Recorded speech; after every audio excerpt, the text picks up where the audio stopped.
네, 6월 7일 월요일 아침 오프닝 벨 함께하고 계십니다. 이어서 증시 플러스 코너와 함께할 텐데요. 여러분들께서 관심을 가져볼 만한 종목 소개해 주시는 코너죠. 네, 바로 전문가분 모셔보겠습니다. 강승민 전문가 자리해 주셨습니다. 안녕하세요. 안녕하세요. 네, 강승민 전문가님 오늘 새롭게 머리를 좀 단장하고 오셨는데요. 네. 뭔가 느낌이 달라 보입니다. 네, 또 여러분께 새로운 모습으로 보여드리기 위해서 네. 또 한번 머리를 변화를 줘봤습니다. 네, 굉장히 멋있게 하고 오셨는데요. 오늘 또 우리 그 소개를 해주기에 앞서서 네. 또 그동안에 그 가지고 오셨던 종목들의 수익률을 좀 정리를 해보셨다고. 네, 맞습니다. 네. 뭐 저희가 또 한 3개월 정도 방송을 했기 때문에 이쯤에서 한번 수익률을 보여드려야겠다 이런 생각이 들어서 정리를 해봤는데요. 네. 혹시 아나운서 우리 제일 정말 좋았던 종목 혹시 기억하십니까? 저는 사실 HMM 하고요. 네. 네, 그리고 제가 굉장히 관심을 가졌던 게 그 KCTC였나요? 네. 네, 그랬던 것 같아요. 맞습니다. 네. 뭐 HMM도 그렇고요. KCTC도 기억에 굉장히 남는 게 있어요. 네. 엄청난 그런 모습을 보여줬는데 제가 보니까 가장 저희에게 수익 많이 안겨준 종목은 위니아 딤체였습니다. 그랬나요? 네, 수익률이 얼마나 되길래 그렇게 자신 있게 말씀을 하시는지 궁금합니다. 네, 제가 추천가를 3,970원에 드렸는데 네. 상한가가 7,430원으로 수익률이 무려 87%가 났습니다. 2배가 넘는. 그러니까 상한가가 아니고 그동안 최고가를 말씀을 하시는 네, 거죠? 맞습니다. 올라간 이후에. 제가 네. 추천드린 이후에 근데 지금 저 가격은 아니죠. 지금 저 가격은 아닙니다. 그러니까 왜냐면 제일 높았던 때 팔았다면은 그렇죠. 지금 저만큼의 수익률 87%의 수익률이 났을 것이다. 네. 이 얘기죠. 네, 맞습니다. 근데 그렇게 딱 팔았으면 얼마나 좋았을까. 그러니까. 뭐 항상 뭐 저는 꼭대기는 원하지 않고 네, 그 거기까지 정도를 안 가더라도 원합니다. 한 뭐 5,000원, 6,000원대에만 팔아도 그렇죠. 굉장히 좋은 수익률을 가져갔을 것 같아요. 네, 맞습니다. 네. 그래서 뭐 HMM 말씀하셨지만 두 번째가 바로 HMM입니다. 아, 네. 네. 69%의 수익을 우리에게 또 제가 안겨줬고요. 굉장히 강승민 전문가한테 제가 그런 얘기 했었어요. 아니 이렇게 늦게 가져오시면 어떡하냐고. 이렇게 이미 올라간 주식을 또 더 가겠냐면서 되게 제가 부정적으로 좀 시각을 가졌던 종목 중에 하나가 HMM이었거든요. 네. 근데 그 이후로 뭐 5만 원대까지 쭉 올라갔잖아요. 맞습니다. 네, 지금은 좀 내려오긴 했지만 아직도 많은 분들이 매수에 동참을 하고 계신 걸로 알고 있고요. 네, 사실은 뭐 주가는 워낙 이제 요새 박수권 장세기도 하고요. 네. 주가 자체가 오르락 내리락 하면서 올라가는 거기 때문에 앞으로 더 좋은 모습을 보여줄 수 있는 그런 종목이라고 생각이 됩니다. 사실은 네. 제가 추천한 종목 중에 가장 오래 걸렸던 종목, 어쩌면 이게 오래 걸렸다기보다는 네. 꾸준하게 사랑을 받고 있다 이렇게 표현할 수도 있을 것 같은데요. 해성 DS가 가장 오래 걸렸습니다. 제가 뭐가요? 해성 DS요. 아, 네, 해성 DS요. 네, 제가 추천은 3월 24일에 드렸는데 무려 6월 3일 날 지난주 목요일이죠. 네. 네, 가장 고점을 찍었습니다. 39% 정도 올라줬는데요. 네. 아무래도 그만큼 꾸준한 사랑을 계속 받고 있다. 이런 기업이다 평가를 드릴 수 있을 것 같습니다. 혹시 마이너스 난 건 없나요? 아직 마이너스 난 건 없습니다. 다행입니다. 제가 처음에 눈을 의심했어요. 분명히 마이너스 된 게 있을 것 같은데 마이너스 난 게 하나도 없다는 거죠. 네, 그렇습니다. 물론 그때 추천 가격하고 지금 가격으로 따지면 좀 떨어진 것도 있죠. 지금 가격으로 봤을 때 떨어진 건 없습니다. 아, 그대로 추천가에서 다 항상 올라간. 네, 다 올라갔고요. 다율 1할이네. 그러니까요. 네. 저희가 다율 18이네. 지금 방송을 하면서도 저희가 좀 놀라운데, 네, 지금 그렇다면 오늘은 또 어떤 종목에 관심을 가져보면 좋을지. 네, 먼저 말씀드리기 전에 통계를 내드릴게요. 네, 제가 보니까 평균 제가 추천드리는 종목 22일 한 3주 안에 굉장히 좋은 성과를 올리고요.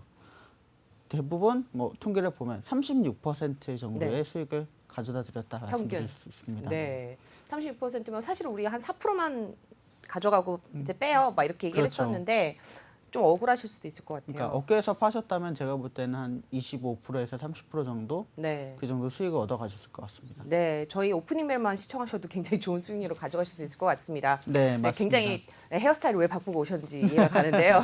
네, 이제는 자 지금까지 우리 오프닝 벨을 시청을 못하신 분이 계시다. 그럼 이제부터라도 이제 수익을 좀 가져가실 수 있게끔 저희 프로그램을 계속해서 잘 애청해 주시면 좋을 것 같고요. 네, 그동안도 잘 시청해 주신 분들이 많이 계십니다만은 네. 오늘은 또 어떤 종목에 관심을 가져보면 좋을지 한번 얘기를 좀 해주신다면요. 네, 올해 가장 또 뜨겁게 네. 사랑받는 주 중에 하나가 은행주입니다. 아, 네. 미국하고 비슷하네요. 또. 은행주. 그렇죠. 네. 근데 뭐 제가 뭐 은행 증권주가 좋다. 그래서 살펴본 결과 근데 공매도 이슈가 많잖아요. 공매도 이슈도 많죠. 네. 근데 그래도 증권주는 그래도 좀 좋았습니다. 근데 은행주는 워낙 무겁기 때문에 앞에서 그러니까요. 말씀하신 네. 것처럼 무슨 20% 30% 기대하기는 어렵죠. 그렇기에는 제가 좀 어려울 것 같습니다. 네. 그런데 그럼에도 불구하고 제가 쭉 검토를 해보고 조사를 해본 결과 은행주도 아직 올라갈 가능성이 굉장히 높은 주에 속하게 될 것 같습니다. 네. 네, 지금 좀 지난 기사긴 한데 금융주의 시간이 올까 하면서 배당 제한이 6월에 종료가 돼서 중간 배당 가능성이 굉장히 큽니다. 네, 크다 이런 얘기가 있어요. 뭐 그동안 그러니까 하나금융지주를 제외하고는 네. 중간 배당을 한 데는 없는 것 같더라고요. 네, 근데 그럼에도 지금 이제 불구하고 네, 하나금융뿐만이 아니라 뭐 제가 오늘 가져온 우리금융지주라든지 네. 한 4개사 정도가 지금 중간 배당을 준비를 하고 있습니다.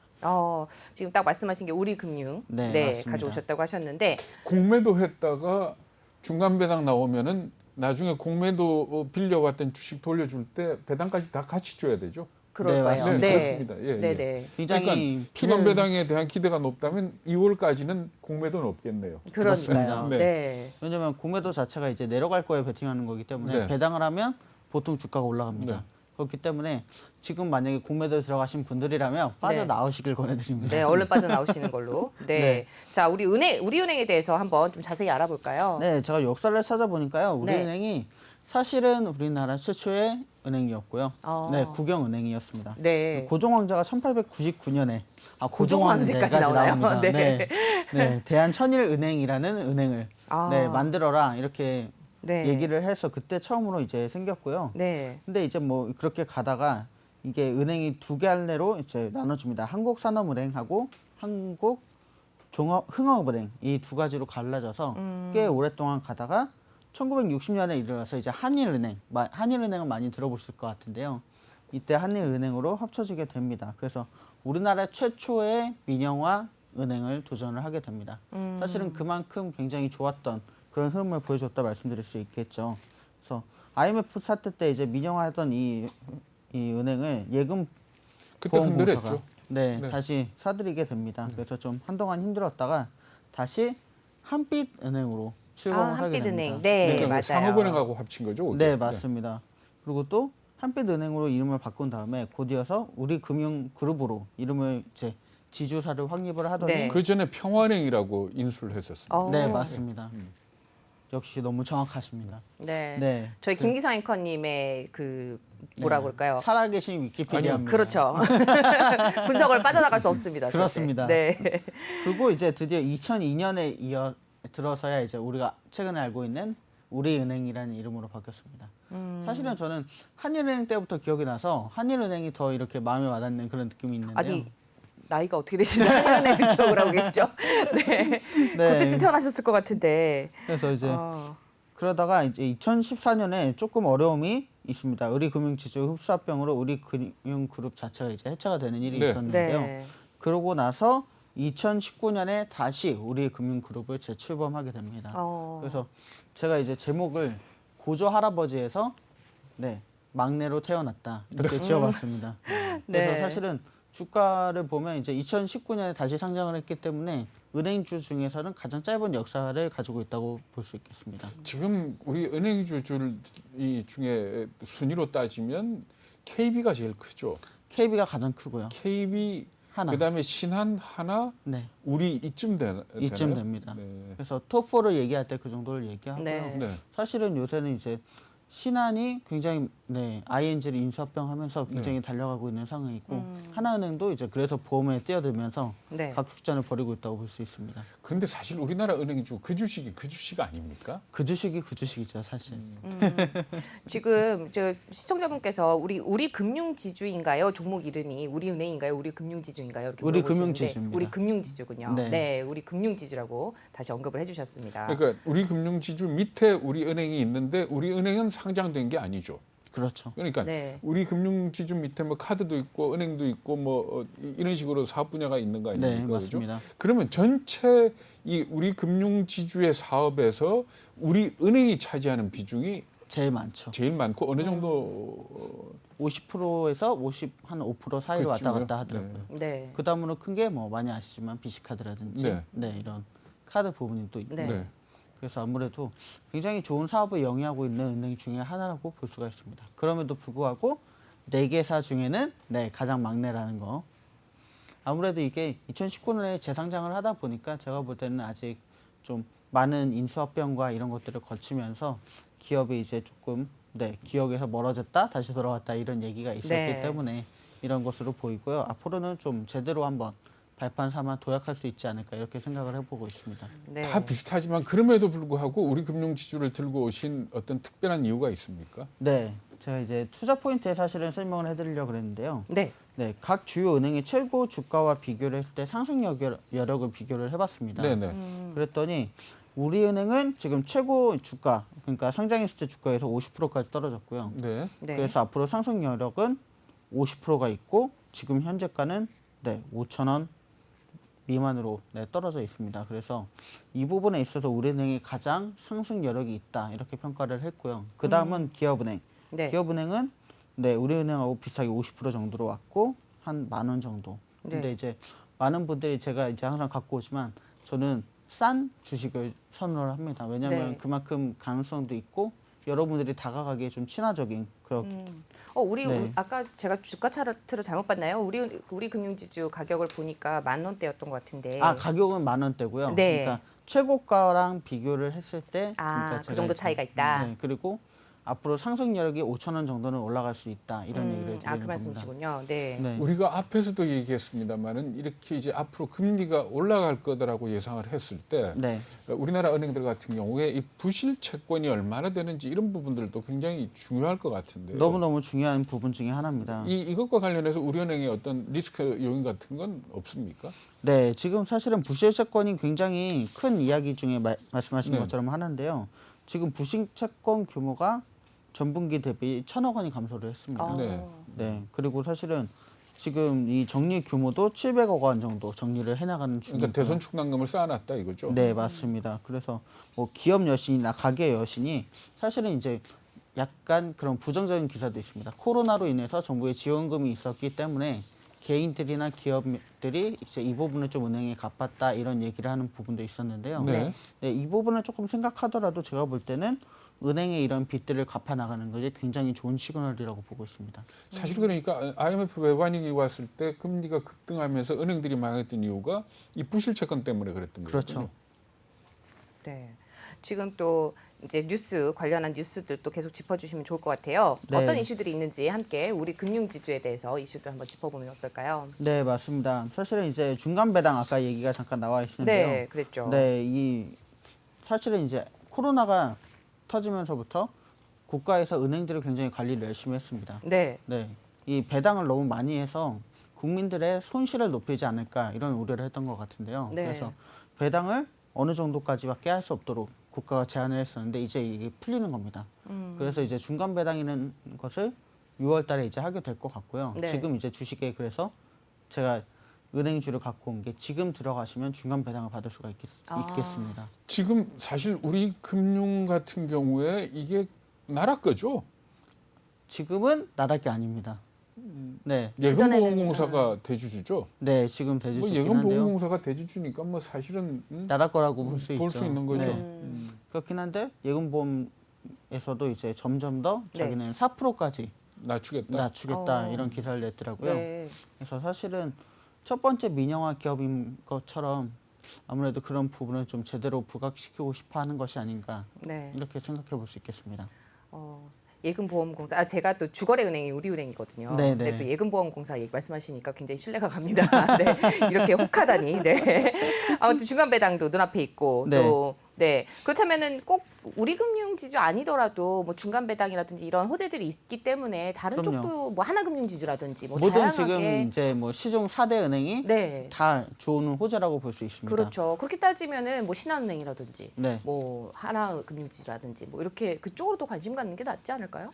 제가 그래서 이번 주에는 한번 네. 한 주간 은행 특집을 한번 진행을 해보려고 합니다. 은행 특집 좋습니다. 네, 그래서 근데 사실 그러니까 그 중에서도 말하자면 최고가 대비 제일 많이 떨어져 있는 게 우리 금융지주다. 네, 그래서 맞습니다. 그리고 시초, 가장 네. 올라갈 가능성이 더 많다. 그래서 오늘 우리은행으로 스타트를 끊으신 네, 거군요. 맞습니다. 네. 그래서 뭐 자. 또 여러 가지 호재 중에 우리나라에서 이제 인터넷 은행 중금리를 이제 규제하겠다 네. 이런 얘기가 나왔습니다. 사실은 인터넷 은행은 좀 저신용자라든지 네. 좀 서민들한테 대출을 잘 해주라고 만든 것이 우리나라 금감원의 입장이었는데요. 네. 그게 입장하고 아니라 달라졌죠. 입장하고 다르게 높은 신용 등급을 가진 분들이 더 싸게 더 낮은 이자로 빌릴 수 있는 은행이 돼버린 겁니다. 아, 그래서 사실은 원래 원칙과는 다르게 지금 이제 뭐 1금융권에서 대출이 줄어들고 네. 그러니까 은행에서 대출 규모가 또 줄어들겠죠. 사실은 이런 측면도 많이 있는데요. 그래서 앞으로는 2금융권에서만 이제 할 수 있고 1금융권에서 네. 네, 좋은 신용 등급을 가진 분들이 대출을 할 수 있다 이런 발표를 했습니다. 그래서 근데 은행이 돈을 많이 번다는 게 결국은 대출이죠. 대출 아닙니까? 그러니까 네. 이 말하자면 미국의 인베스트먼트 뱅크 같이 말하자면 뭔가 좀 특화된 사업 분야를 가지고 돈을 번다 그러면 모르지만 대출로 돈을 많이 번다는 얘기는 그만큼 국민들의 혈세. 이자 장사하는 네. 아, 그렇죠. 것밖에 안 되는 그렇죠. 거기 때문에 이런 부분은 좀 안타까운 것도 있는 것 같아요. 맞습니다. 근데 또 되게 재밌는 게 뭐냐면 이제 은행들에서 그래서 또 서민들이나 뭐 많은 사람들이 이제 모으기 위해서 여러 가지 이벤트를 하는데 우리은행이 그 중에서 선두주자입니다. 아하. 네, 우리은행에서 우리페이 적금이라는 걸 출시를 했는데요. 네. 네, 예전 같은 게 이제 말이 많았죠. 뭐 자기네는 3% 금리 준다, 4% 금리 준다. 그래서 가보면 뭐 카드도 만들어야 되고 모두 해야 되고 뭐 기대면 계좌도 개설해야 되고 아우 네, 저도 이런 기억이 나요. 여러 가지 조건이 너무 까다로워서 결국 가보면 네. 4%라 그랬는데 결국 뭐 1.5% 받고 오시고 이런 네. 분들이 네. 많았는데 우리은행에서 우리페이 적금을 출시를 했는데요. 이게 뭐 딴 게 필요가 없습니다. 그냥 우리페이 서비스 결제 계좌만 개통을 하면 여기서 바로 금리를 6%까지 준다고 합니다. 아 적금이군요. 네. 아. 근데 또 재밌는 건 네. 적금뿐만이 아니라 제가 보니까 자유적립식 적금도 네 이렇게 됩니다. 그래서 네. 이게 지금 우리은행이 더 많은 분들을 끌어모을 수 있는 기폭제가 되지 않을까 싶습니다. 제가 사실은 방송하면서 이런 말씀드리긴 참 그렇지만은 저 같으면 적금 될 바에는 저희 방송을 열심히 애청하실 것 같습니다. 저도 사실은 그 생각을 네, 했습니다. 저희 방송을 열심히 보시면은 일주일이 아니라 1년간의 적금의 이자율이 다 저희 뭐 몇 주 안에 다 나오잖아요. 뭐 지금 적금 뭐 1.9% 6%까지 준다고 그랬는데 제가 네. 보니까 제가 3개월 동안 36%였잖아요, 평균. 네. 그러면 그렇다고 절대 막 돈을 몽땅 가져오셔가지고 그 주식하라는 말씀 절대 아니에요. 네, 그렇지만 시청자분들 절대 안 됩니다. 오해하시면 안 됩니다. 네, 그 저희가 대신에 항상 주식은 마이너스가 날 수도 있는 거고. 그럼요. 그렇죠. 네, 안정적인 수익을 가져가시려면은 은행에다가 적금 드시는 게 제일 안전합니다. 근데 네. 이 우리페이가 이렇게 높은 이자를 주는 이유가 이게 카카오페이 뭐 이런 거하고 경쟁하려고 그러는 거 아닙니까? 첫 번째는 카카오페이 경쟁이 많고요. 네. 두 번째는 은행의 신규 유입을 더 늘리려고 하는 그러니까요. 거죠. 예. 네. 네. 그래서 사실은 이제 아까 말씀드린 것처럼 카카오페이라든지 이런 부분에 대출이 나라로부터 이제 금감원의 규제를 받기 때문에 은행에 있어서는 이 시점이 어떻게 하면 더 많은 고객을 우리 쪽으로 유치할 것인가 이걸 고민하게 하는 거거든요. 그러니까 우리 늘 뭐 최근에도 얘기했지만 MZ 세대들 네. 같은 경우에는 이 은행 계좌보다는 카카오나 네이버 뭐 그렇죠. 이쪽이 많이 더 사용하더라고요. 익숙하지 않습니까? 우리 그렇죠. 이수민 캐스터도 MZ 세대인 것 같습니다. 그래요? 네, 카카오뱅크를 많이 이용하더라고요. 그러니까 결국은 여기다가 그 미래의 주 고객들 아닙니까? 네. 지금은 뭐 숫자는 많아도 그렇게 금액은 크지 않지만 그렇죠. 앞으로는 그 사람들이 주축이 됐을 때, 경제 주축이 됐을 때 결국은 지금 있는 이런 은행들은 가고 그렇죠. 온라인 은행들이 살아날 거다. 그러니까 네. 예를 들어서 한 4% 정도의 특별 우대 이자를 주고 이 친구들을 끌어들이는 네. 그런 그렇죠. 전략으로 봐야 되는 거죠. 맞습니다. 그래서 뭐 은행 측 입장에서 보면 굉장히 현명한 전략인 것 같은데요. 네네. 네. 계속해서 좀 분석을 좀 해볼까요? 네, 뭐 여러 가지 또 기업 네. 분석을 한번 해봐야 되겠죠. 뭐 기업 실적 분석을 보니까 뭐 제가 뭐 은행주 보면서 깜짝 놀랐던 게 네, PBR이 0.3입니다. 0.3이요? 네, 은행주들이 다 그렇죠. 다 그렇습니다. 네. 평균 0.4입니다. 아, 이게 캐시플로우나 이런 게 많나요? 네, 캐시플로우도 많고 사실은 자산도 많고. 그러다 네. 보니까 그러니까 제조업 기준으로 보면 저렇게 큰 자산으로 돈 저것밖에 못 벌어? 그렇죠. 이렇게 볼 수도 있는 거죠. 그렇죠. 사실은. 사실 네, 그러네요. 네. 아, 저희 깜짝 놀라는 게 저희 시청자분들도 김경우님도 제가 새로 이제 오신 분인 것 같아요. 근데 투자는 본인이 감당할 수 있는 범위 내에서 해라 이렇게 딱 조언해 주셨습니다. 정말 맞는 말씀인 것 같습니다. 근데 대부분 이제 막 영끌 네, 비투. 영끌 비투 막 이런 거에 너무 이제 저희가 그런 걸 좀 안 하게 하셨으면은 그런 좋겠다라는 마음에서 저희가 방송을 하고 있는데 그렇죠. 네, 항상 네, 감당할 수 있다라는 게 뭐 전체 자산 포트폴리오에서 물론 없어도 되는 돈은 없는 것 같아요. 그죠? 맞아요. 네, 항상. 그렇지만 이 정도면은 내가 감당할 수 있다라는 건 뭐 이제 10% 이내가 아닐까라고 생각을 해요. 그냥 뭐 뭐 보험 든다든지 뭐 적금 드는 정도 금액에서 그렇죠. 그 정도만 투자를 하시면 좀 안정적으로 수익을 가져가실 수 있지 않을까라는 생각을 좀 해봅니다. 그래서 항상 저희는 낮은 가격에 좋은 네. 주식을 추천해 드립니다. 네. 그래서 절대로 자기 자산에서 10% 이상을 주식에 투자하시면 안 됩니다. 네, 이 부분은 항상 유념하시고요. 어떻게 저희가 말씀드렸지만 수익률이 엄청나다 말씀드려도 절대로 항상 조금씩 사서 모으는 게 바로 주식입니다. 이 부분에 맞습니다. 있어서는 항상 유의를 하셔야 되고요. 절대로 빚글 영투는 저희는 추천하지 않는 바입니다. 네. 아니 PBR이 아무리 낮다고 하더라도 좀 뭐 수급이라든지 이런 거 좀 네. 들어와주고, 예, 좀 가능성이 있어야 되는데 뭐 제가 의심을 하는 건 아닙니다, 전부. 네. 네. 계속해서 좋은 종목을 추천을 그러니까 해주시고 계시기 때문에. 사실은 그동안에 제가 이제 신뢰가 많이 쌓였어요. 네. 그럼에도 불구하고 저희는 검증을 해야 되니까. 그럼요. 네, 금융지주 동일업종 비교를 좀 해주시죠. 네, KB금융, 신한지주, 하나금융지주, 기업은행까지 여러 가지를 비교해 볼 수 있는데요. 네. 사실은 기업은행 같은 경우에 최근에 이제 펀드 사태 때문에 고객들한테 네. 돌려줘야 될 돈이 많아서 기업은행은 조금 제외를 하고 봐야 될 것 같고요. 네. 네, 사실은 우리 금융지주 다들 PBR, PER 보면 다 비슷합니다. 네. PBR도 0.3에서 0.5 사이 왔다 갔다 하고요. PER도 다 5점대를 기록하고 있습니다. 이런 부분에 있어서는 딱 이 부분만 보면 이 회사들에 투자하지 않을 이유가 없는 네. 그런 회사들이라고 볼 수 있겠습니다. 어때요? 증권 쪽에서 이 은행주에 대한 주가 전망은 어떻게 나옵니까? 굉장히 재밌습니다. 지금 이제 케이프 투자라는 데서 가장 이제 16,000원을 얘기를 했는데 이게 상장 이후 최고점이거든요. 네. 우리 금융지주에 대해서 네. 근데 저의 추천 가격은 14,000원입니다. 왜냐하면 해안선 그래프 항상 분석을 해오는데 네. 이게 이제 2005년이 채 안 됐기 때문에 해안선이 나오지는 않습니다. 이 그래프에서. 근데 네. 두 가지 이제 제가 선을 그어봤는데요. 네. 일단 전고점 선을 그어봤더니 지금 도달한 11,000원 선입니다. 저고점 선이요. 네. 아, 네. 근데 이 전고점 선을 보면 14,000원대입니다. 그래서 제가 보면 이번 이 전고점에 도달을 했기 때문에 그 다음 14,000원 선까지는 올라가겠다. 다음 타겟인 14,000원까지는 간다. 저는 이렇게 분석을 했는데 여러 증권사에서 이제 다 내놨습니다. 네. 16,000원이 한 개사, 네. 15,000원에서 16,000원이 다섯 개사, 14,000원에서 15,000원이 세 개사, 13,000원에서 14,000원이 세 개사, 또 12,000원에서 13,000원까지 이 개사가 있는데 네. 평균을 보면 다 결국 14,040원입니다. 그걸 갖다 산술 평균을 내면 네. 이게 14,040원이 나온다 이 얘기죠. 네. 그러니까 40원 싼 14,000원까지 가자. 네. 그러니까 지금보다 낮게 책정한 데는 SK 항공대네요. 네. 그래서 SK는 신뢰하기 어려울 것 같습니다. 아무래도 고수적으로 하다 보니까 이런 일이 네. 있는 것 같은데 제가 볼 때는 조금 게을러서 업데이트를 안 한 것 같습니다. 제가 요즘에 한국투자, 그러니까 최근에 이제 기사가 나온 걸 봤는데 한국투자가 그래도 애널리스트들이 굉장히 좀 잘 네. 내보낸다 리포트를 이 얘기를 제가 기사로 본 적이 있어요. 근데 지금 한국투자에서도 보니까 15,000원으로 네, 목표를 네. 잡았네요. 그럼 일단은 또 다시 신뢰를 해야 될 수밖에 없는 네, 그렇습니다. 상황인 것 같은데 네 끝으로 저희 투자 포인트 정리를 좀 해주시죠. 네.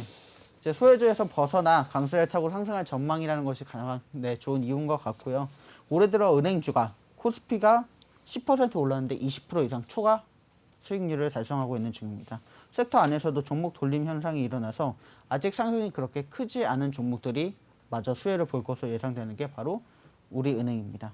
금융당국의 배당 제한 조치가 이달 말에 종료가 됩니다. 그래서 금융지주들이 주주 환원 강화를 위한 중간 배당에 나설 가능성이 커서 투자 레이트가 그만큼 상승하고 있고요.